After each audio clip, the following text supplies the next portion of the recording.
If someone were to peek into my life from the outside, they'd likely envy it. A house with a trimmed lawn.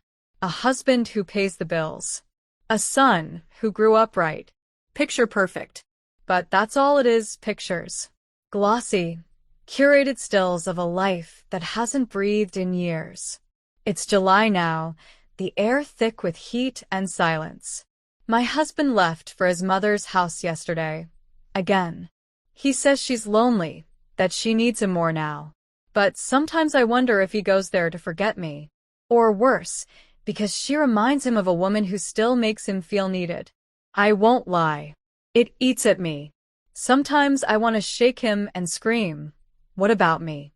But I don't. Instead, I slip into silence, into sundresses that cling to me more tightly than his arms ever do, into cold showers and long stares at myself in the mirror, wondering when I stopped being seen. Then a text. Just as I sat down with my coffee this morning. Landing in 2 hours. Can't wait to see you, Mom. Love you. My pulse quickened. My son, 24 now. Independent, grounded, nothing like his father. He has this quiet depth, like he sees through the noise and finds the truth you didn't even know you were hiding. He took a vacation from work and chose to spend it here. With me. I tell myself it's normal. That I'm just excited because it's been a while. But deep down, I know it's more than that. When the doorbell rings, my heart skips like it used to in high school.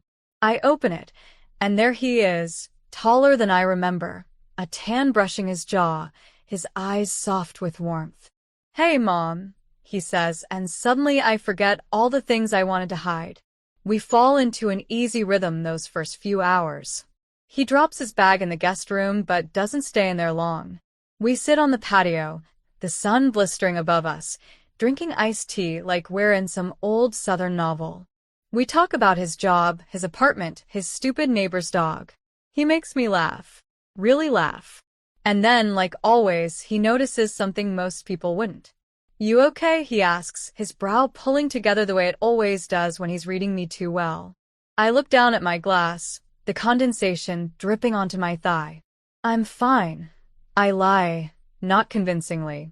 He doesn't press, just nods, and changes the subject. But later, as we clean up from dinner and he brushes past me at the sink, his arm touches mine, and I freeze. Not because it was accidental, But because it didn't feel that way.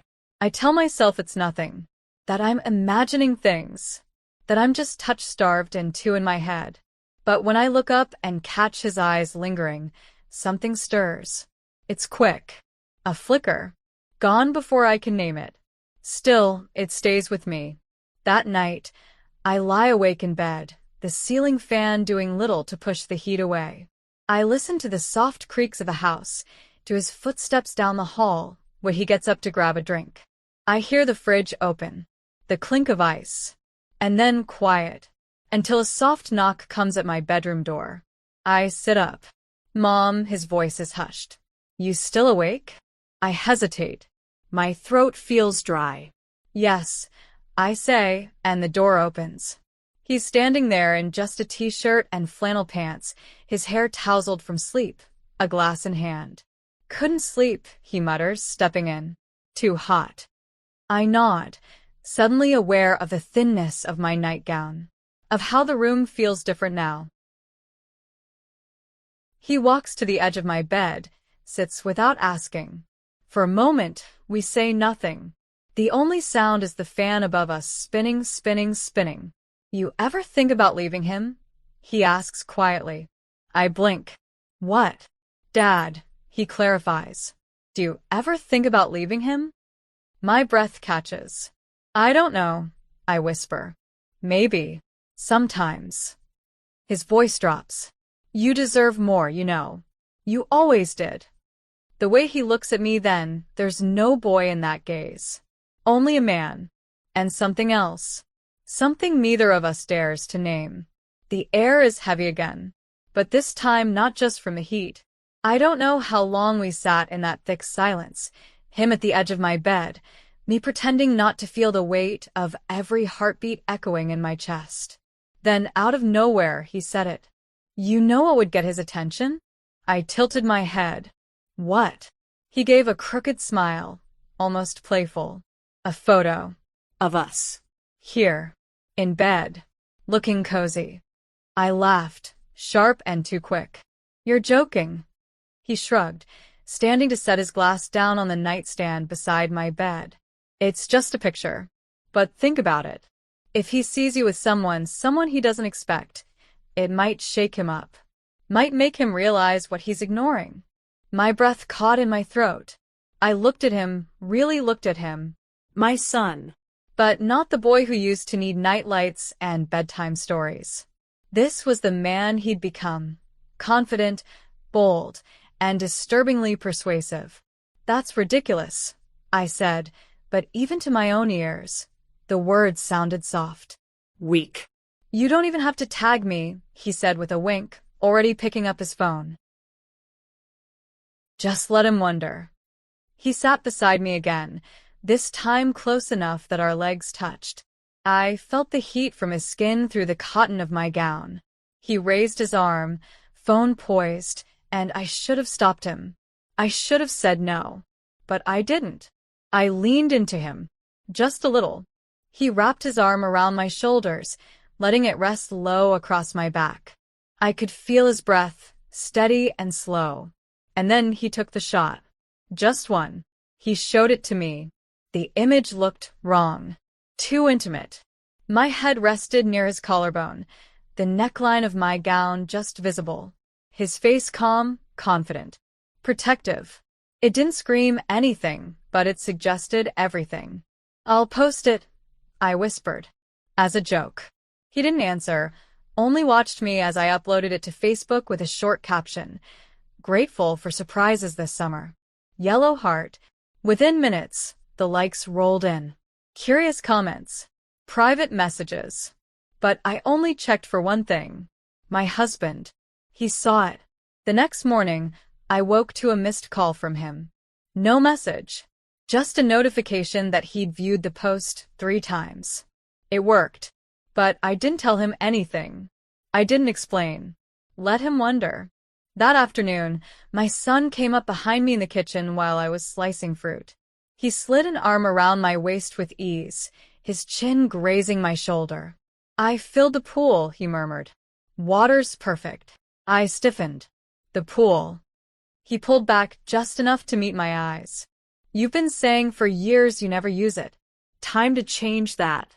I want to see you in something bright. Something happy. I didn't respond. My throat felt dry. And then he added, unless you're too scared. That teasing grin again. That spark in his gaze. I'm not scared, I replied, setting the knife down and turning away before he could see the flush creeping into my cheeks. In my room, I opened the drawer where my swimsuits had gathered dust. The one I pulled out was navy, simple but snug.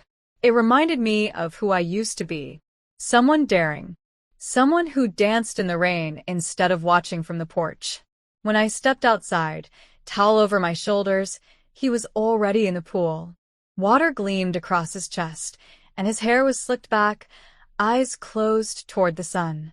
He looked peaceful, almost too much so. He turned when he heard me. His smile lit up. That, he said, eyes traveling the length of me, is exactly what I meant. The water was cool on my skin, a welcome relief from the thick July heat. But it didn't ease the ache building inside me. We laughed. Played. He splashed me once, and I chased him through the shallows like we were kids again. But it wasn't like childhood. Not anymore. Not with the way his eyes lingered. Not with the way mine returned the favor. Later, I dried off, and while wrapping my towel around my shoulders, I checked my phone. A message blinked at the top. From my husband. Who is that in the photo? No greeting. No emojis. No concern, just suspicion.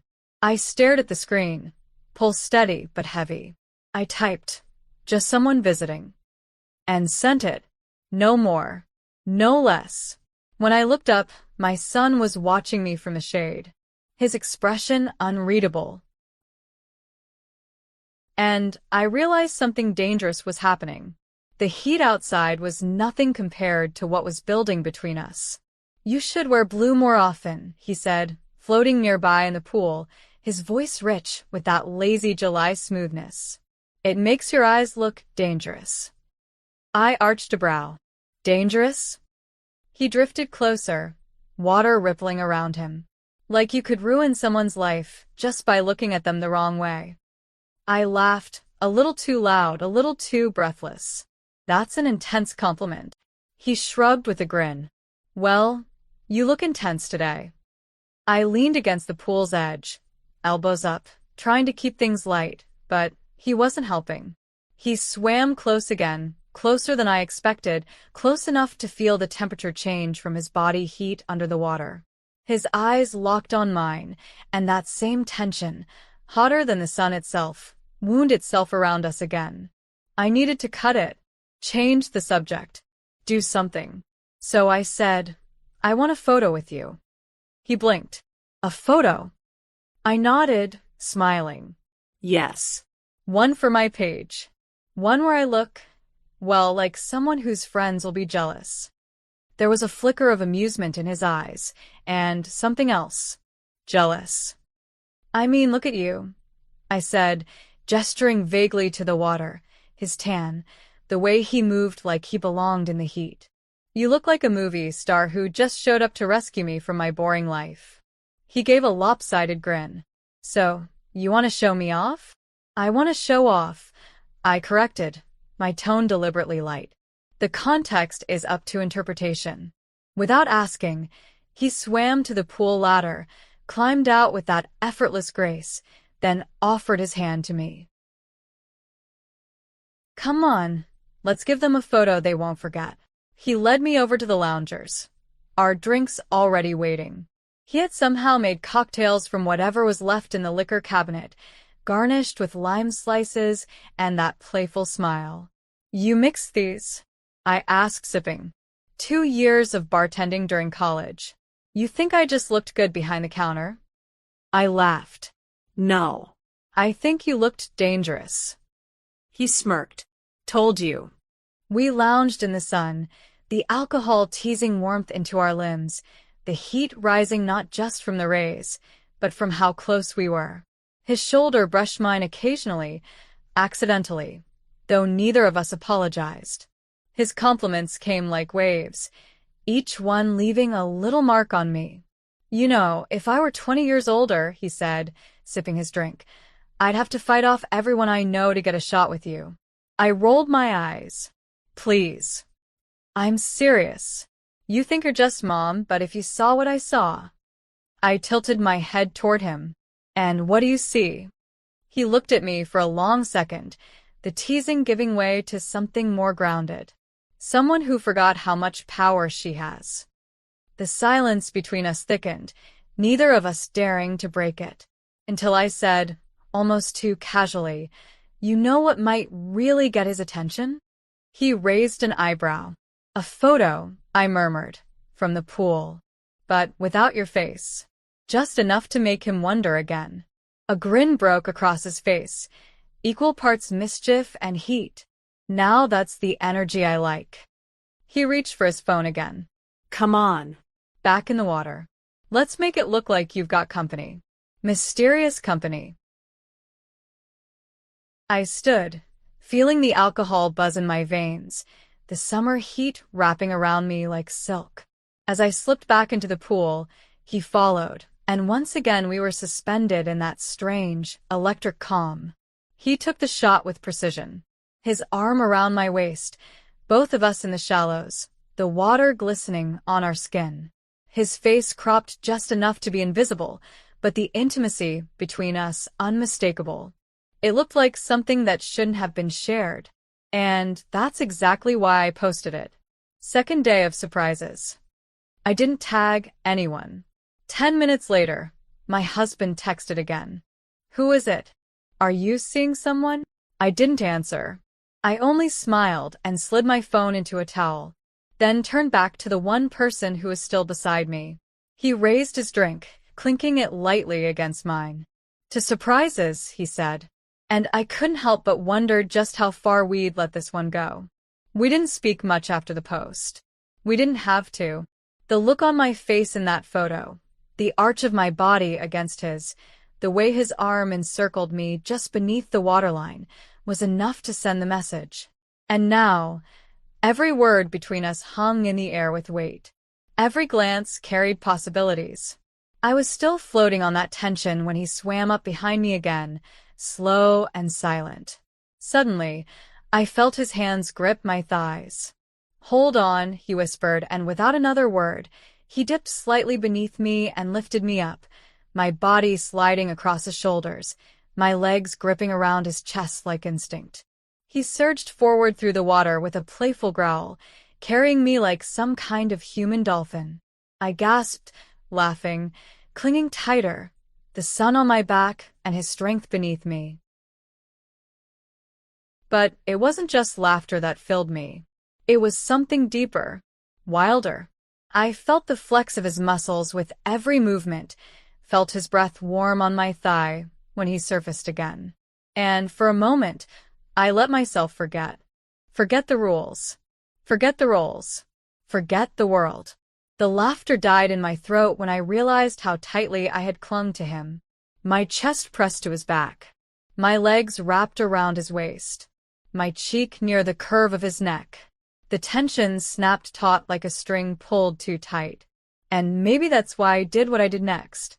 Maybe I just needed to breathe. I let out a soft groan, my hand fluttering to my forehead.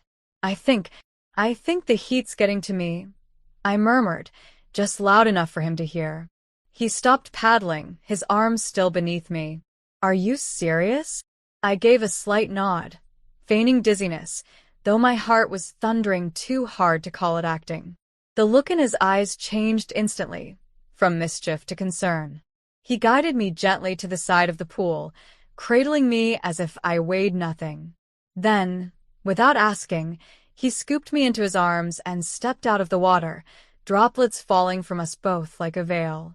"I'll get you in the shade," he said, his voice low but urgent. He carried me across the patio, toward the far corner of our yard, the one where the bushes grow tall and no neighbor windows can see in, where the sun filters through just enough to warm the skin but not burn it.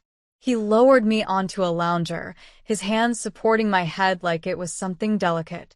"Precious. You okay?" he whispered, brushing a damp strand of hair from my cheek. I kept my eyes half-lidded, my breath shallow. "Maybe a little dizzy," I said. His brow creased. "You're not breathing right." Then he did something I wasn't ready for. He leaned in, closer. One hand cupped my jaw, the other slid gently behind my neck. "Just in case," he murmured. And then he tilted my head slightly and brought his lips down, just above mine. His breath moved over my mouth. Soft, controlled. A simulation. A line barely crossed. Or completely shattered. I couldn't tell anymore. He was giving me artificial respiration. Or at least that's what I told myself as I felt the warmth of him flood into me. As I let the back of my hand rest against his arm, my fingers lightly tracing the line of his muscle. "I'm okay," I whispered, but didn't move. He didn't pull away either. Not right away. His forehead pressed gently against mine. "You scared me," he said, voice low, barely more than a breath. "Don't do that again."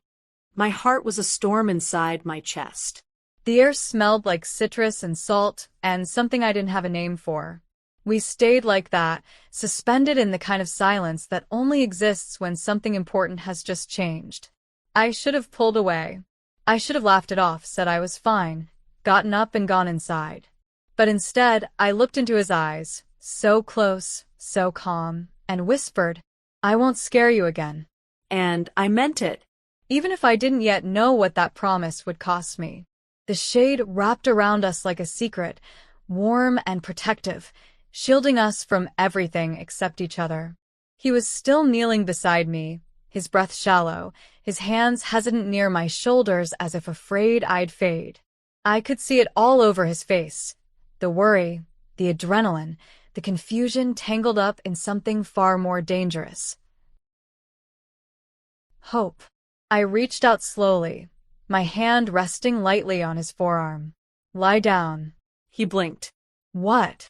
Next to me, I said, voice soft. Just lie here. It's okay. He hesitated only for a second. Then he nodded and climbed onto the lounger beside me, water still glistening on his skin. He lay on his side, facing me, his expression cautious, unsure if this was still part of the game or something entirely new. We were inches apart. The breeze shifted the towel beneath us, but nothing else moved. Not even us. I lifted my hand, gently placing it on his cheek, letting my thumb graze the stubble that had begun to shadow his jaw. His breath caught. I felt the muscles in his face tense, then slowly soften beneath my touch. There's something I should tell you, I murmured. He didn't speak. Just stared into my eyes like he was bracing for a confession he wasn't sure he wanted. I wasn't dizzy, I said. Not really. His lips parted slightly. I was pretending, I admitted, my voice no louder than the breeze. I just didn't know what else to do. It all felt too much. The air stilled. I felt his heart beating. Whether through the space between us or in sync with my own, I couldn't tell. And then, before I could say anything else, before I could ask what we were doing or why this felt like falling and floating all at once, he kissed me. No hesitation. No pause for permission. His hand slid up, cradling the side of my neck, and his lips met mine with a kind of urgency that stripped the silence bare. There was no mistaking it. This wasn't accidental. It wasn't curious. It was the kind of kiss that came from holding back too long. I should have pulled away, should have said something, but I didn't, because I had wanted it too. My fingers curled around his wrist as I kissed him back, gently at first, then deeper, the edge of the lounger creaking slightly beneath us. His palm was warm on my skin, and everything, the pool, the sky, the fence beyond the garden, blurred. When we finally broke apart, we didn't speak. We just lay there, breathing the same heavy air, eyes wide open. What are we doing? I whispered, my voice trembling. He looked at me for a long time. And then he answered with the most honest words I'd heard in years. Exactly what we've both been needing. The kiss left my lips tingling, my thoughts scattered like dry leaves in the summer wind. He was still beside me, his fingers slowly retreating from my skin as if afraid the moment might vanish if he moved too fast. But it was already real. It had happened. And now there was no turning back. I sat up slightly on the lounger, wrapping the towel tighter around me, not out of shame, but to protect myself from how exposed I suddenly felt. His eyes never left mine. They were steady, certain, as if he had been waiting for this moment longer than I had dared to admit. You're quiet, he said finally, voice low. I don't know what to say, I whispered. Then don't, he said. Just listen. I nodded. He sat up too, elbows on his knees, his shoulders still damp from the pool. For the first time, he didn't look like my son. He didn't even look like a boy anymore. He looked like a man with a plan. You don't have to stay with him, he said softly. You don't have to keep pretending everything is fine just because it's what the world expects. I blinked, my throat tightening. It's not that simple. It is, he replied. You're not happy. You haven't been in a long time. And I know you've tried. I've seen it. But nothing changes. And he doesn't see you. Not the way I do. His voice trembled at the edges then, like the words had waited years to be spoken. You shouldn't have to shrink to be loyal to someone who doesn't even notice when you're fading. My heart clenched. You deserve to laugh again. To wake up and feel wanted, not tolerated. I looked at him, every part of me trembling. Not from fear, but from how deeply the truth struck. Then he said it. Come with me. Before he gets back. Leave before he even steps foot through that door. I stared at him. I have space, he continued, his words rushing now like a tide rolling in. You've seen the place. 2 bedrooms, big windows, a balcony with morning sun. You love that. You said so when I first moved in. I remember, I said, my voice a whisper. You could move in. Just for a while. Just until you figure things out. He was trying to sound casual, but his hands were clenched, his voice full of something fragile. You could be free. The word hit me harder than anything else. Free. It echoed inside my chest, chasing away the years I had spent in a house that had grown colder with each passing summer. A marriage that had stopped being a partnership and become a performance. I looked down at my hands, at the tan line where my wedding ring should have been. I hadn't worn it in weeks. I wondered if he'd even noticed. I'd have to pack, I murmured. We'll do it together, he said instantly. Just the essentials. My breath hitched. He'll call. Let him. He'll come back. Let him find an empty house, he said. Let him finally notice what he took for granted. Silence fell again. But it wasn't empty. It was heavy with decision. I turned to him, my eyes searching his face. You're really asking me to leave everything? No, he said. I'm asking you to choose yourself. And maybe to choose me. My heart thundered. And for the first time in years, I wondered what it would feel like to start over.